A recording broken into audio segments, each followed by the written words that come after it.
Mheshimiwa Ado, mwongozo wa Spika kwa kanuni gani? Ninasimama kwa kanuni ya 79 inayowapa nafasi wabunge kuomba mwongozo wa Spika.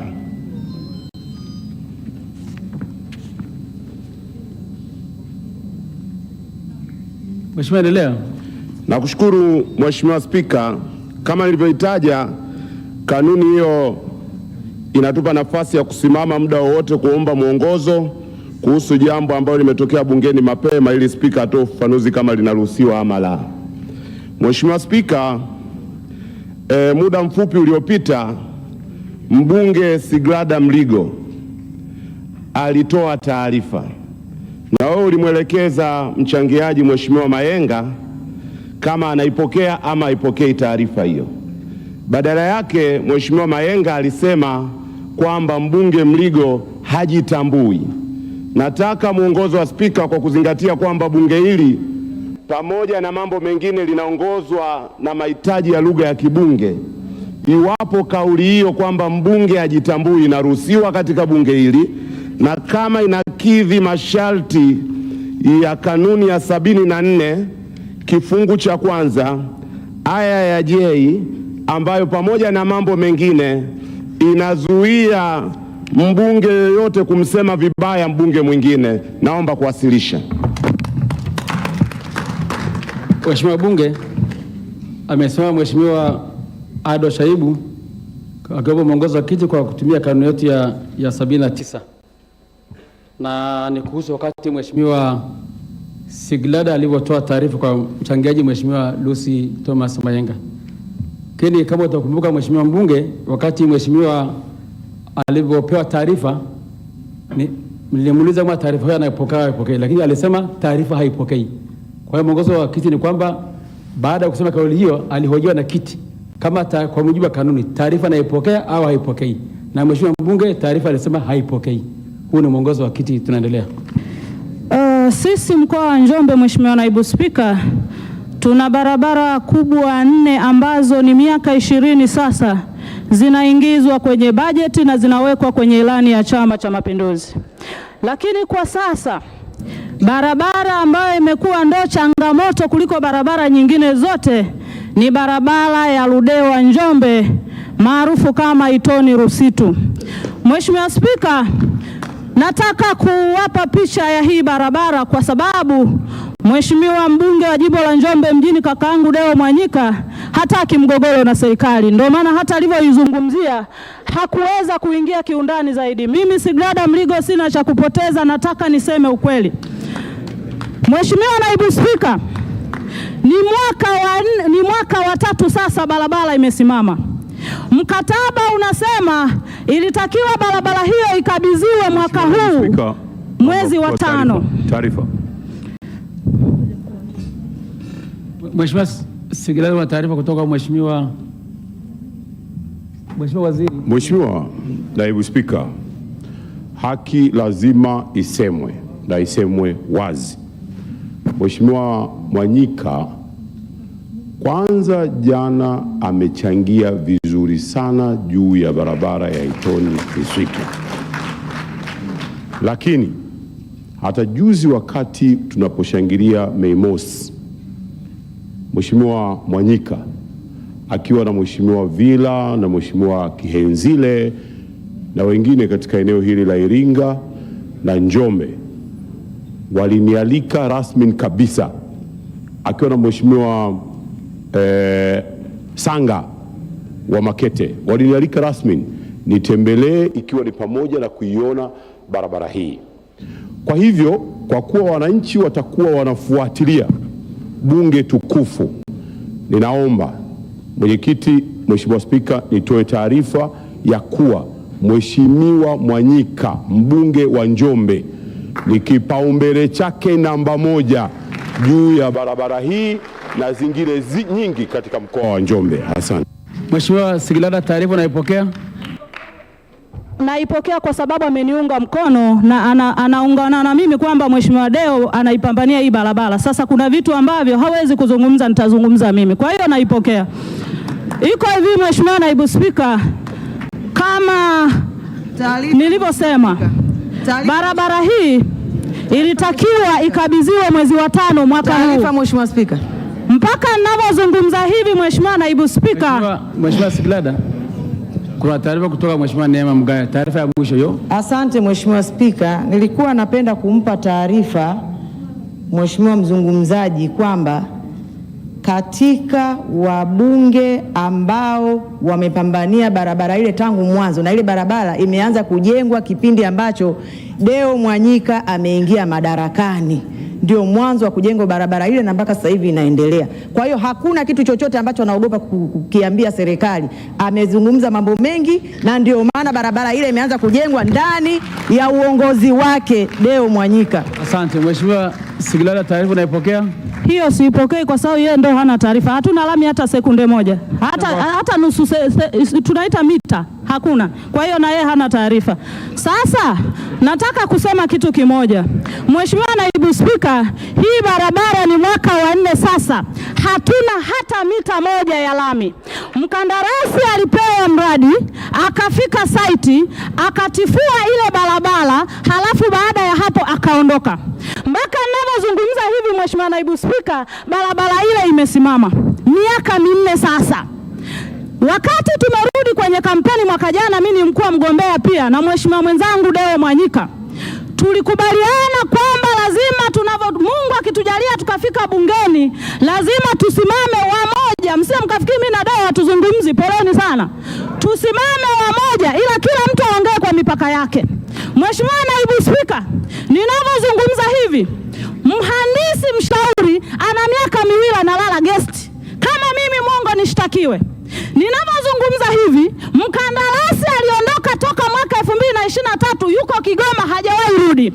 Ninavyozungumza hivi, hii barabara ilivyoshindikana kupitika mwaka jana wakati wa kifuku, ikabidi meneja wa TANROADS mkoa wa Njombe atafute mkandarasi wa ziada ampeleke site. Ndipo mkaona kuna picha na waandishi wa habari wamesema barabara ya Ludewa Njombe mkandarasi yuko site. Yule sio mkandarasi wa ile barabara. Yule alichukuliwa kwa muda kunusuru wakazi wa Njombe na wa Ludewa ambao kuna watu walijifungulia njiani. Ndio maana nikasema nataka mpate picha pana. Lakini sasa hivi nimehudhuria mkutano wa RCC ambao Mheshimiwa dadangu Neema hajahudhuria. Nimesoma kablasha la meneja wa TANROADS mkoa wa Njombe. Meneja wa TANROADS mkoa wa Njombe anasema taarifa Mheshimiwa Spika, mradi ule kwenye makablasha yake ni wa bilioni 109. Mkandarasi alilipwa bilioni 21. Anadai zaidi ya bilioni 70. Na ndio maana mkandarasi yule sasa hivi tunasingizia watu kwamba mvua Njombe ilishaisha. Mheshimiwa Naibu Spika, yule mkandarasi hawezi kurudi site kwa sababu anachodai ni kikubwa kuliko kile ambacho tumemlipa. Lakini sasa hivi kila atakayesimama anakuambia Mheshimiwa Naibu Spika, tuliambiwa mvua. Kwani mwaka jana hakukuwa na mvua na kiangazi? Mwaka juzi hakukuwa na mvua na kiangazi? Mwaka 2022 hakukuwa na mvua na kiangazi? Kwa nini tusiambizane ukweli?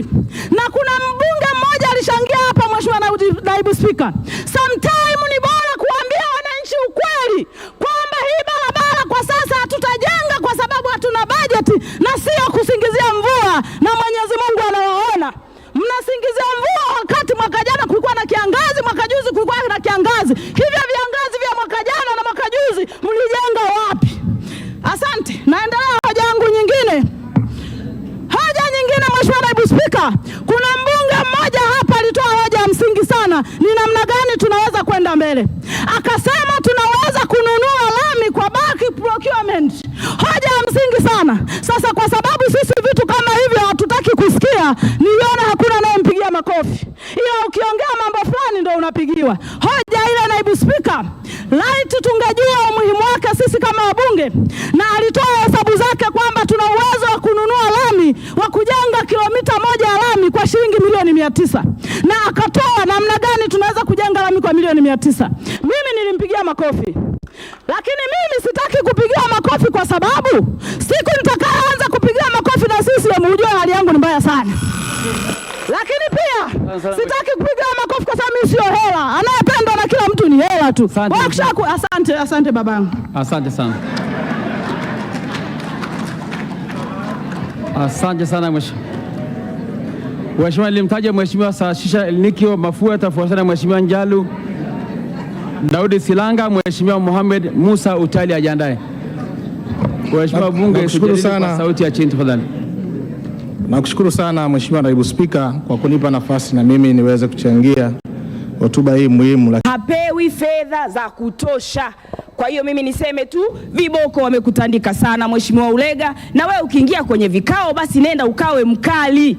Wamekuchapa sana, wamekutandika sana, lakini hata tukikutundika haina namna. Maana yake ni kwamba tusipokupitishia na hizi ndogo au chache zilizopo basi kazi zisifanyike. Lakini pia niende moja kwa moja kwa kusema nampongeza sana Mheshimiwa mbunge wangu wa Msoma Vijijini, Mheshimiwa Muongo. Ameiongelea sana jamani. Barabara yake ya Musoma Makojo Busekela hadi imefikia hatua yani sasa naona kama anaona huzuni hivi. Na mimi kama mbunge wake, lakini mwananchi wake wa Musoma, naomba sana serikali iangalie hii barabara kwa jicho la huruma.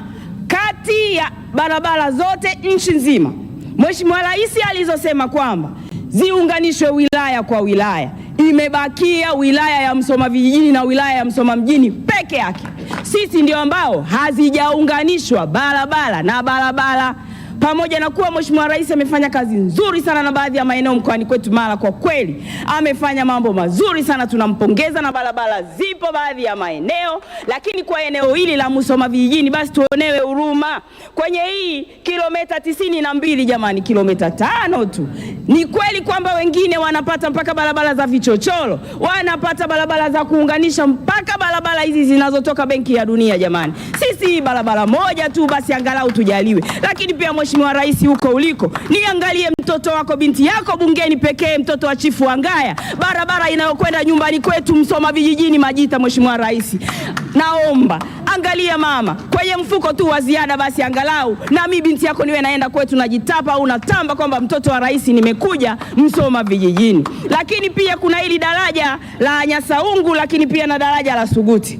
Hii daraja limemsababisha juzi mkuu wetu wa mkoa imebidi ashuke atembee kwa miguu. Bahati nzuri Mheshimiwa Mtambi mkuu wetu wa mkoa ni mwanajeshi, yuko vizuri, ikabidi apite pale. Lakini hii daraja limeleta maafa mengi. Tunaomba sana Mheshimiwa Waziri, rafiki yangu Ulega, na kuomba sana ndugu yangu, wewe ni mchapakazi, basi angalia.